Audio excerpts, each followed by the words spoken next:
નમસ્કાર મિત્રો, સ્વાગત છે તમારું આપણી યુટ્યુબ ચેનલ દેશી વાનગીમાં। આજે આપણે બનાવીશું કકોડાનું શાક। તો મિત્રો આપણે લીધા છે 300 ગ્રામ કકોડા। મિત્રો કકોડા જેટલા કૂણા હશે તેટલું જ શાક સારું બનશે। હવે આપણે દરેક કકોડાની કાંટા ઉતારી લઈશું ચાકુ વડે અને તેને સરસ રીતે કાંટા ઉતારી અને સાફ કરી નાખશું। જો મિત્રો તમને કાંટા સાથેનું શાક ગમતું હોય તો તમે કાંટા ના પણ ઉતારી શકો છો। તેના માટે તમે પાણીમાં સરસ ધોઈને સમારી શકો છો।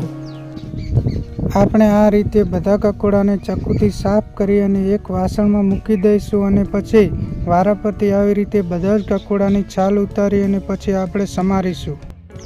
હવે આપણે બધા કકોડાની છાલ ઉતારી અને એક વાસણમાં મૂકી દઈશું। હવે આપણે આ કકોડાને ચાકુથી સમારી નાખીશું। તેના 4 ભાગ કરીશું। તેની અંદર જો તમને બીજ ગમતા હોય તો તમે તેને ન કાઢી શકો અને જો તમને બીજનો ટેસ્ટ પસંદ ના હોય તો તેને તમે બહાર પણ કાઢી શકો છો। તમે મિત્રો જોઈ શકો છો કે આપણે આના 2 ભાગ કરી નાખ્યા છે। 2 કરીને પછી 4 ભાગ કરી દઈશું એના। જો મિત્રો એકદમ કૂણા કકોડા છે। જો મિત્રો આની અંદર કોઈ નાનું કકોડું હોય તો તેના આપણે 2 જ ભાગ કરીશું। જોઈ શકો છો તમે। દાણાનો ટેસ્ટ પણ સારો આવતો હોય છે એટલે દાણા તો હું તો નહીં કાઢતો। તમને જો દાણા પસંદ ના હોય તો તેને બહાર કાઢી શકો છો। આવી રીતે આપણે બધા જ કકોડાના 4 ભાગ કરી અને મિત્રો કકોડા છે જે આપણે વર્ષની અંદર ચોમાસામાં જ આવતા હોવાથી તેનું શાક અવશ્ય ખાવું જોઈએ। તેનું શાક શરીર માટે પણ સારું હોય છે। જુઓ મિત્રો, અને આપણે બધા જ કકોડા હવે સમારી નાખ્યા છે અને એને એક બાજુ રાખીશું।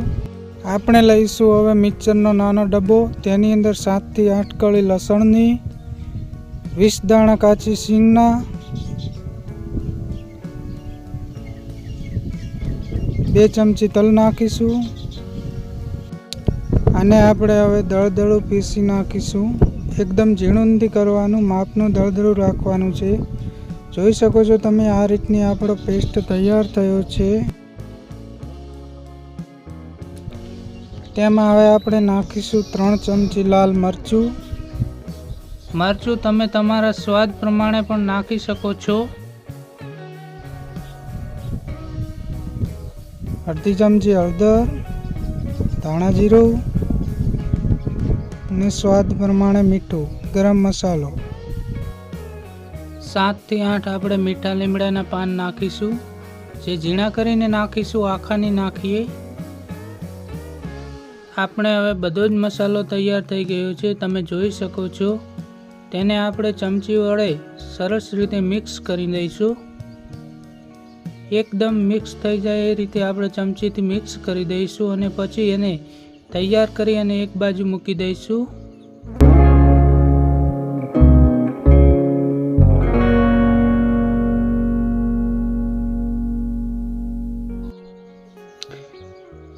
ગેસને હવે ચાલુ કરી નાખીશું મિત્રો।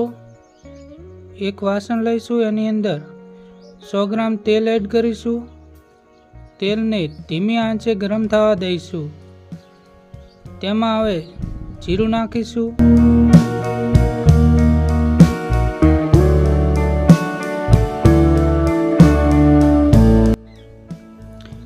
અડધી ચમચી આપણે રાઈ એડ કરીશું। એની અંદર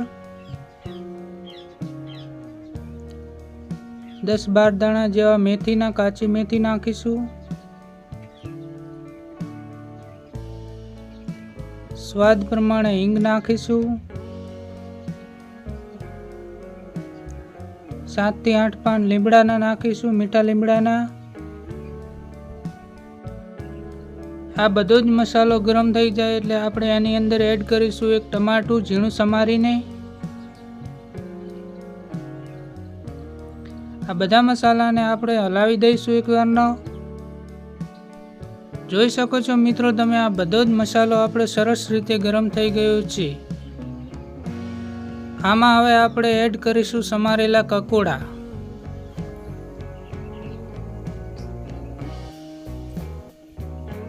પાણી નથી નાખવાનું મિત્રો, આપણે અત્યારે પહેલા કંકોડા એકલા નાખીશું અને એને મિક્સ કરી નાખીશું। જોઈ શકો છો તમે, સરસ રીતે મિક્સ કરી નાખીશું આપણે। જોઈ શકો છો મિત્રો તમે, રાઈ અને જીરું કેવા ચોંટી ગયા છે।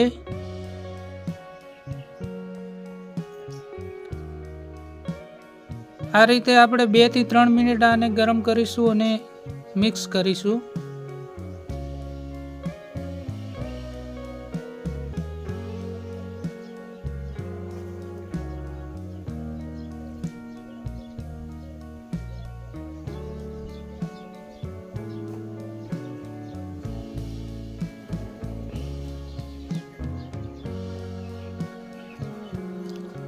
આપણને 2 થી 3 મિનિટ થઈ ગઈ છે।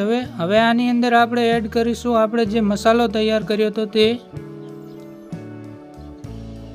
બધો જ મસાલો આપણે આની અંદર એડ કરી નાખીશું। જોઈ શકો છો તમે,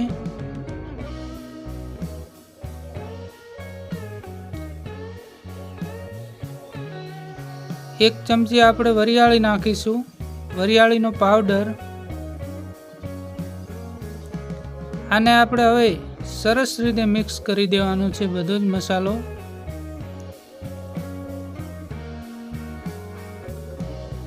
જોઈ શકો છો આપણે કેવી રીતે મિક્સ કર્યો છે બધો જ મસાલો।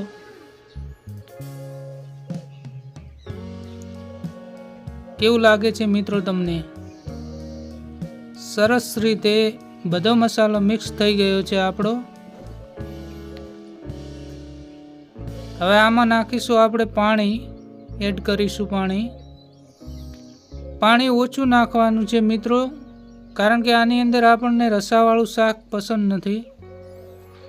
રસો થોડો હોય એ જ શાક સારું બને કંકોડાનું।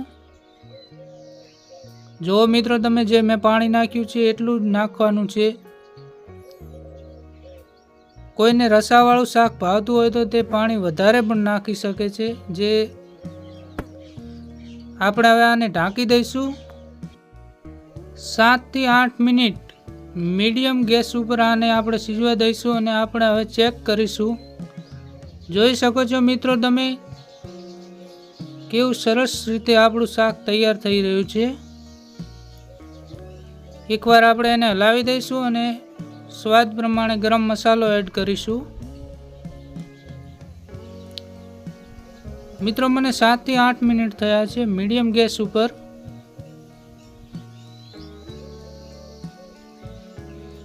ધાણાના પાન એડ કરીશું આપણે, લીલા ધાણા।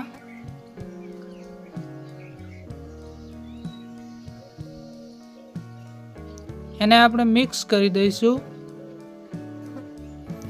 તો લ્યો આપણું શાક રેડી બનીને તૈયાર થઈ ગયું છે। તમે પણ બનાવી શકો છો। કમ્પ્લીટ તૈયાર થઈ ગયું છે। રસો ઘણો પણ નથી અને થોડો પણ નથી।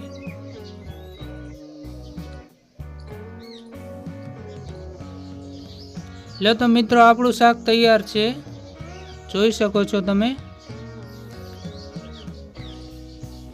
ટેસ્ટ પણ સારો આવે છે આનો। હવે આમાં આપણે એડ કરીશું 1 ચમચી દેશી ઘી। ઘી નાખવાથી તેનો સ્વાદ સારો આવે છે અને ઘીની સુગંધ પણ સારી આવે છે શાકમાં। જોઈ શકો છો મિત્રો તમે, દેખો।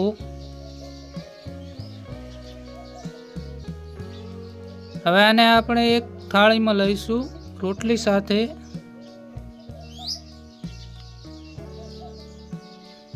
મિત્રો તમે પણ તમારી ઘરે આવું ચોમાસામાં કંકોડાનું શાક બનાવી શકો છો। ધાણાનું એડ કરીશું। હવે આપણે ટેસ્ટ કરીશું કે કેવું બન્યું છે શાક। તમે પણ મિત્રો તમારા ઘરે શાક બનાવી અને અવશ્ય ટેસ્ટ કરી શકો છો આ રીતના। તો મિત્રો કેવો લાગ્યો આ મારો વિડીયો તમે કોમેન્ટ કરીને જણાવી શકો છો અને તમે પણ એકવાર ચોમાસાની અંદર આ શાક આ રીતે બનાવી શકો છો। Thank you for watching.